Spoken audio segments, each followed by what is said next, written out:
Israel पर Lebanon के Hezbollah लड़ाके ताबड़तोड़ रॉकेट की बौछार कर रहे हैं। उत्तरी इजराइल में हो रहे हमले में हिजबुल्लाह फाइटर ड्रोन का भी जमकर इस्तेमाल कर रहा है। हिजबुल्लाह के हमले के बीच हमास ने इजरायली बंधकों के सिर में गोली मारने का ऑर्डर दिया है।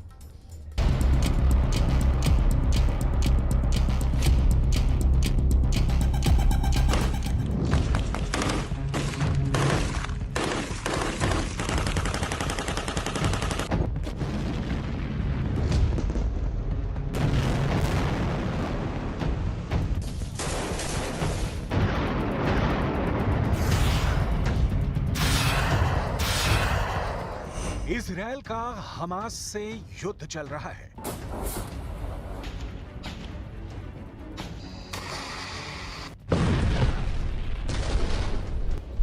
हिजबुल्लाह लड़ाकों से इजराइल की जंग जारी है।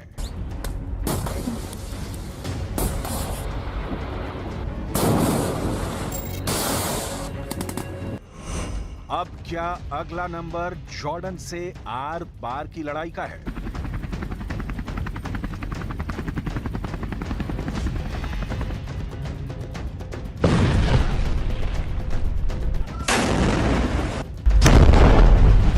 जितना बारूद गाजा और रफा को खंडहर बना चुका है, उससे कहीं ज्यादा विस्फोटक जंग के आसार बन रहे हैं। हमास और हिजबुल्लाह से बड़ी सैन्य शक्ति अब इजराइल के खिलाफ भड़क गई है। ये देश है जॉर्डन, जिसने इजराइल को सीधे वार्निंग दी है। वार्निंग ये कि इजराइल पवित्र अल अक्सा परिसर में घुसपैठ पर रोक लगाए। जॉर्डन अल अक्सा परिसर में इजरायलियों को बसाने की कवायद को भड़काऊ और इसकी पवित्रता का उल्लंघन बताया है। अल अक्सा का विवाद ही फिलिस्तीन और इजराइल की दुश्मनी की वजहों में से एक है। वहीं गाजा युद्ध में हमास ने खौफनाक ऐलान कर इजराइल के होश उड़ा दिए हैं। हमास ने जिन इजरायली बंधकों को अपनी कैद में रखा है, अब उनकी मौत किसी भी वक्त आ सकती है।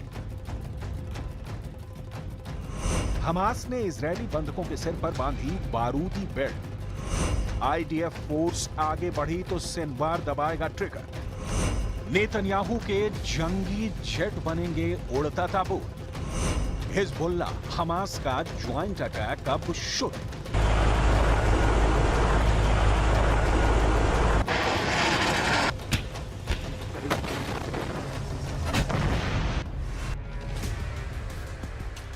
हमास युद्ध सबसे विस्फोटक दौर में पहुंच चुका है। जहां हमले की लिमिट क्रॉस हो चुकी है, वहां विध्वंसक हथियारों की मार अंधाधुंध हो रही है, जिसके बाद बारूदी बैटल में हमास को फुल बैकअप भी मिलने लगा है। ये बैकअप दे रहे हैं लेबनान के हिजबुल्लाह लड़ाके, जिन्होंने इजराइल पर एक दो नहीं 250 से ज्यादा रॉकेटों की बौछार कर धुआं करने की कोशिश की है। हिजबुल्लाह लड़ाके अपने टॉप कमांडर की मौत का इंतकाम लेने के लिए इजराइल से आर पार के युद्ध के मूड में है।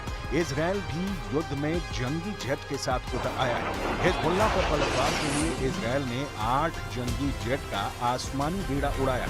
यानी एक तरफ इजराइल है तो दूसरे खेमे में हमास और हिजबुल्लाह डबल अटैक शुरू कर चुके हैं, जिससे इजराइल को एक वक्त में 2 फ्रंट पर जोर लगाना पड़ रहा है। साथ ही इजराइल को रफा और गाजा फ्रंट पर भी जोरदार टक्कर मिल रही है, क्योंकि लेबनान के हिजबुल्लाह लड़ाकों के पास 10 लाख रॉकेट और मिसाइलों का बारूदी गोदाम है। ईरान के कुद्स फोर्स ने एक रिपोर्ट में दावा किया है कि लेबनान में हिजबुल्लाह फाइटर्स के गोदाम में 10 लाख से ज्यादा गाइडेड मिसाइल, कत्यूशा रॉकेट और एंटी टैंक मिसाइलों का भंडार है। कुद्स फोर्स की रिपोर्ट में यह भी दावा किया गया है कि लेबनान फ्रंट से इजराइल पर हमले शुरू हुए तो पूरा देश गवाह हो सकता है, क्योंकि हिजबुल्लाह फाइटर इजराइल की पावर सप्लाई को मिसाइल धमाके से ध्वस्त करने का मंसूबा बनाकर बैठा है। हिजबुल्लाह लड़ाकों को इजराइल हल्के में नहीं ले सकता, क्योंकि ये लड़ाकों की कोई छोटी मोटी फौज पर नहीं। लेबनान में हिजबुल्लाह की जड़ें बहुत गहरी हैं। लेबनान में हिजबुल्लाह के पास 20,000 ट्रेंड लड़ाके हैं, जिनके पास दुनिया के सभी आधुनिक हथियार हैं। हिजबुल्लाह गुट में करीब 30,000 लड़ाके रिजर्व में भी रहते हैं, जिन्हें जंग के वक्त जरूरत पड़ने पर कभी भी मोर्चे पर बुलाया जाता है। Whether through diplomatic efforts or otherwise, Israel will restore security on our northern border. Israel will respond with force to all aggressions by Hezbollah. Lebanon and Hezbollah, under the guidance of Iran, bear full responsibility to the deterioration of the security situation in the north. Hezbollah लड़ाके Hamas के आत्मघाती हमलावरों जितने ही क्रूर और आक्रामक हमले के लिए कुख्यात हैं, इनके जिस टॉप कमांडर को मिसाइल स्ट्राइक में ढेर किया है, उसकी मौत का बदला लेने के लिए हिजबुल्लाह किसी भी हद तक जा सकता है। बुधवार को इजरायली सेना ने साफ किया कि उनकी स्ट्राइक में हिजबुल्लाह का टॉप कमांडर अब्दुल्ला तालेब मारा गया है। अब्दुल्ला तालेब को इजरायल ने दक्षिण पूर्वी लेबनान में उसके ठिकाने पर मिसाइल हमले में ढेर किया है। अब्दुल्ला तालेब को हज अबू तालेब के भी नाम से जाना जाता है। अब्दुल्ला तालेब हिजबुल्लाह की लितानी नदी डिवीजन का कमांडर था। इजरायली सैन्य बल ने अब्दुल्ला के साथ 3 और कमांडरों के मारे जाने की पुष्टि की है।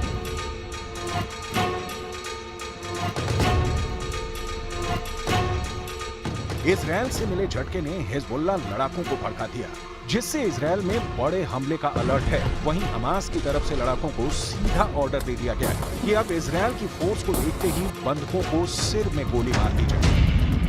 न्यूयॉर्क टाइम्स की रिपोर्ट में यह दावा किया गया है कि नुसीरत कैंप में इजरायल बंधकों को छुड़ाने के लिए चलाए गए ऑपरेशन के बाद हमास ने अपने लड़ाकों को आदेश दे दिया है कि आईडीएफ के ऑपरेशन की जद में आने पर बंधकों के सिर में गोली मारकर मौत के घाट उतार देना है। इसकी वजह ये बताई गई है कि इजरायल ने 8 जून को हमास की कैद से अपने 4 नागरिकों को रेस्क्यू कर लिया था।